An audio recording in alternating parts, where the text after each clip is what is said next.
नमस्कार दोस्तों, मेरा नाम है अश्विन सिंह। आज मैं जो ये आपको ये टॉपिक करवाने वाला हूँ, ये बहुत इंपॉर्टेंट है आपके जो वो एस्पिरेंट्स जो जेकेएसएसबी के फॉरेस्ट गार्ड या वाइल्ड लाइफ गार्ड की प्रिपरेशन कर रहे हैं उनके लिए।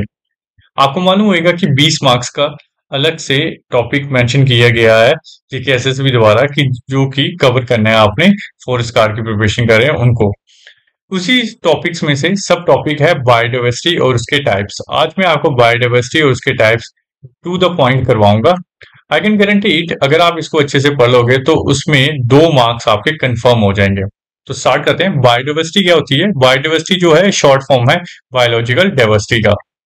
फिर द टर्म बायोडाइवर्सिटी ये किसने दी है? ये आपको दी थी वाटर जी रोजन ने। तो अगर क्वेश्चन आता है कि who gave the term biodiversity, तो उसका राइट आंसर क्या होगा? वाटर जी रोजन। लेकिन इसके बाद में जो इंपॉर्टेंट है वो ये है कि आपको ये याद रखना है कि फादर ऑफ बायोडाइवर्सिटी किसको कहा जाता है। तो जो फादर ऑफ बायोडाइवर्सिटी है वो आपको कहा जाता है Edward Osborne Wilson and Norman mayor को। हो सकता है ऑप्शन में सिर्फ एडवर्ड ओसबोर्न विल्सन ही हो, तो आपने इसको टिक कर देना। अगर नॉर्मन मेयर होएगा तो आपने इसको टिक कर देना। अगर दोनों ऑप्शन आते हैं तो वहां पे आपको एक ऑप्शन और आएगा बोथ ए एंड बी करके, तो आपको उसको टिक करना है। अगला जो इंपॉर्टेंट पॉइंट है वो है international day for biological diversity. ये कब सेलिब्रेट किया जाता है या ऑब्जर्व किया जाता है? वो किया जाता है 22 मई को। फिर आजकल जो क्वेश्चन आते हैं थीम से रिलेटेड भी काफी आते हैं। तो जो 22 मई 2025 है उसमें जो थीम रही हुई है आपकी international day for biological diversity, वो है आपकी harmony with nature and sustainable development. बहुत इंपॉर्टेंट है, इसको बिल्कुल नहीं भूलिएगा, ये हो सकता है आपके एग्जाम में पूछी जाए। नेक्स्ट जो बायोडाइवर्सिटी से रिलेटेड क्वेश्चंस बन सकते हैं वो ये है कि टुमारोज बायोडाइवर्सिटी, ये बहुत इंपॉर्टेंट बुक है। इसके ऑथर का नाम पूछा जा सकता है। तो इसका जो ऑथर है वो है आपके वंदना शिवाजी। ये टुमारोज बायोडाइवर्सिटी जो बुक है उनके ऑथर है। फिर थ्रेट्स पूछे जा सकते हैं कि बायोडाइवर्सिटी के लिए जो थ्रेट्स हैं वो क्या है आज के टाइम पे। तो सबसे फर्स्ट इंपॉर्टेंट थ्रेट है वो क्या है? Habitat loss and degradation. अगला है ओवर एक्सप्लॉयटेशन ऑफ रिसोर्सेज। फिर है पोल्यूशन और फोर्थ वन है climate change and the introduction of invasive species. यदि लेवल्स ऑफ बायोडाइवर्सिटी की बात की जाए तो लेवल्स ऑफ बायोडाइवर्सिटी क्या है? 3 प्रकार की, जेनेटिक, स्पीसीज और इकोसिस्टम डाइवर्सिटी। सबसे पहले मैं आपको क्लियर करूंगा कि जेनेटिक डाइवर्सिटी क्या होती है।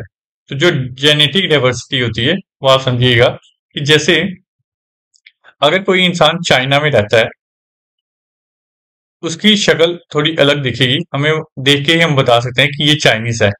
अगर कोई इंडिया में रहता है तो हम देख के ही बता सकते हैं कि ये एक इंडियन है। अगर कोई गोरा दिखता है तो वो ज्यादातर जो इस तरह के इंसान होते हैं वो किसके होते हैं? यूरोपियन साइड्स के होते हैं। तो हम देखकर ही बता सकते हैं कि ये अमेरिका या इंग्लैंड का ये इंसान होएगा। तो ये जो एक ही मतलब इंसानों में ही अलग अलग प्रकार के जो इंसान होते हैं तो इनको हम बोलते हैं जेनेटिक डाइवर्सिटी। फिर हम बात करेंगे स्पीसीज डाइवर्सिटी। स्पीसीज डाइवर्सिटी बहुत सिंपल है। ये ऐसे है कि जैसे जानवरों में जो ये डाइवर्सिटी होती है, जैसे मान लो कि शेर अलग दिखता है या फिर डॉगी अलग दिखते हैं या फिर आप लगा लो कि इंसान अलग दिखते हैं। हम जब सभी जो स्पीसीज हैं एक दूसरे से जो बिल्कुल अलग अलग दिखते हैं इसको कहते हैं स्पीसीज डाइवर्सिटी।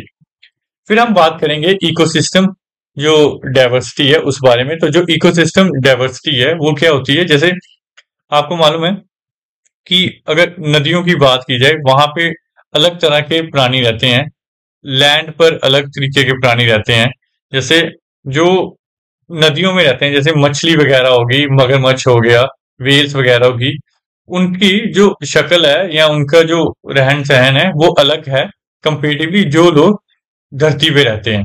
तो इसको कहते हैं इकोसिस्टम डाइवर्सिटी। ये मैंने आपको सभी इंपॉर्टेंट पॉइंट्स जो बायोडाइवर्सिटी और इसके लेवल में या थ्रेट्स हैं ये सारे मैंने आपको क्लियर कर दिए हैं, बिल्कुल टू द पॉइंट करवाए हैं आपको मैंने, जो जेकेएसएसबी फॉरेस्ट गार्ड का एग्जाम देने वाले हैं उनके लिए ये।